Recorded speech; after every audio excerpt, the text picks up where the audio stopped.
Okay, today is Friday, May 5th, and I think I finally figured out how a good way to solder these battery terminals.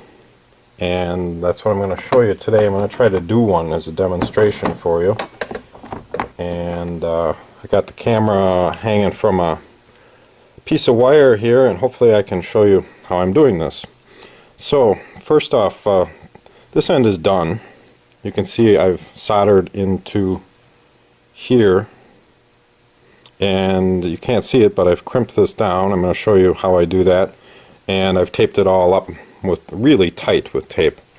So this end is not done yet. I've just got a little bit of tape on here to hold the connector. The other thing I'm doing is I soldered one end on, and then the other end I want to make sure that I've got it oriented correctly, so that when I put this all together it's going to fit, so that these aren't at the wrong angles, so I don't have to twist the wire too much. This stuff's pretty heavy. It is welding wire, but it's still pretty heavy, so I want the angles right. So you can see I've got a little mark on here with a Sharpie just where I want to get this lined up rotationally. Okay, so I picked up some flux. This is liquid rosin flux, and it seems to work pretty well. And I picked up some of this Kester solder, and this seems to work pretty well too. This is a rosin core leaded solder. It's a 40-60, I believe, and like I said, 60-40, excuse me, 60. So it's 60% tin, 40% lead, I believe, and again, seems to work pretty well. So I'm not endorsing this as the right or wrong way to do it, and this is just a method that I've come up with. So first thing I do, take this apart, and get this stuff really stinks too. And I've got a little brush here which I didn't clean out, so it's kind of hardened on here, but put a little of this liquid rosin on the brush, and I put it in here to get some of that flux inside the connector. And then the cable, what I've been doing is just dip the cable down in there for a few moments, and that way hopefully I'll get flux all through those copper strands. Whew, like I said, this stuff really stinks. I'm in the basement, I got the windows closed. This is really stupid, but I'm going to open the window and turn on a fan probably here after I get this first one done. So now that I've got some flux on these two parts, try to get them together here without getting too many of those strands astray.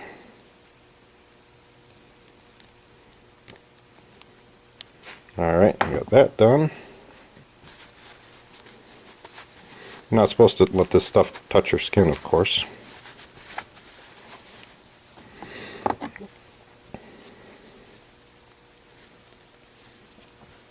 And the next thing I do is crimp this down.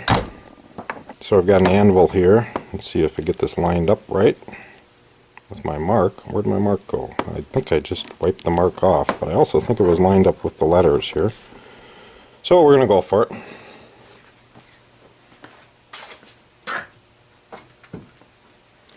So I've got a nail punch here, and I've got a great big hammer. I think this is like a 3-pound hammer.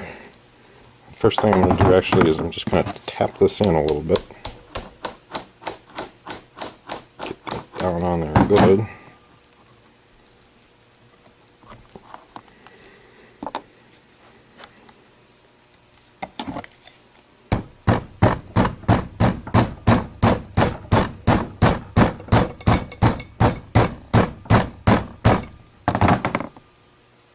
I'm going to go a little bit more in there.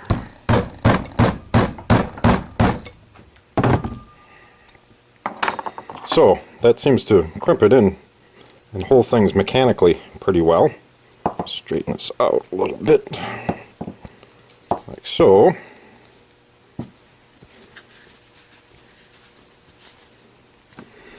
Okay, so next thing we're going to do is I found putting it in this little vise I've got here works pretty well. Tip this up like so. And I want gravity to help pull that solder down into the joint. I'm going to feed the solder up into this top part here. So I want a little bit of an angle so that the solder flows in there good.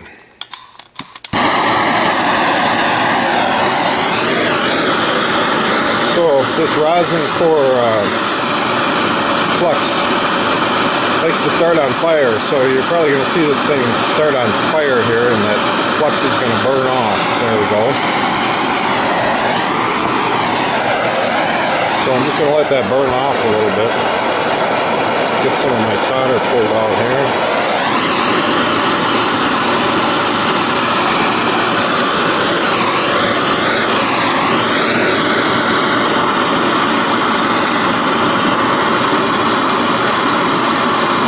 You can see this change color once it gets hot enough to melt the solder. Yeah, I'm just going to let that burn off a little bit. But watch the lug once it gets hot enough. When I start heating it again,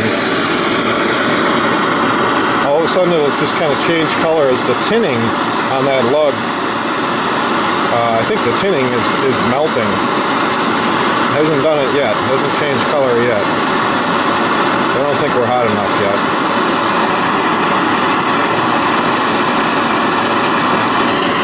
That's hot enough. You can see the solder starting to flow in there.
I think that's pretty good, huh?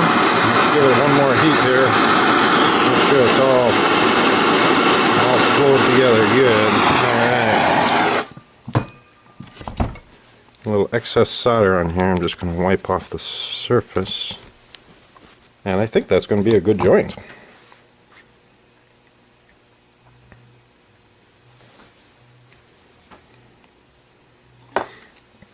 And let it cool down.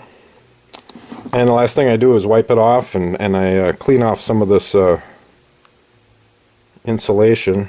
It's pretty hot yet. Clean off some of that insulation, and then I've got some black tape and some red tape here. And like I said, the last thing I do after this cools down a little bit is wrap tape over it. And I wrap quite a bit of tape. There's quite a few wraps on here. I try to wrap it really tight too, so almost stretching the tape as I go to get it to seal up pretty good. So that's it. I think I finally got this figured out. I hope this helps somebody. And like I said, I'm not endorsing it, not saying it's the right way to do it. It's just the way that I've kind of figured out through trial and error. Hope you enjoyed. Till next time.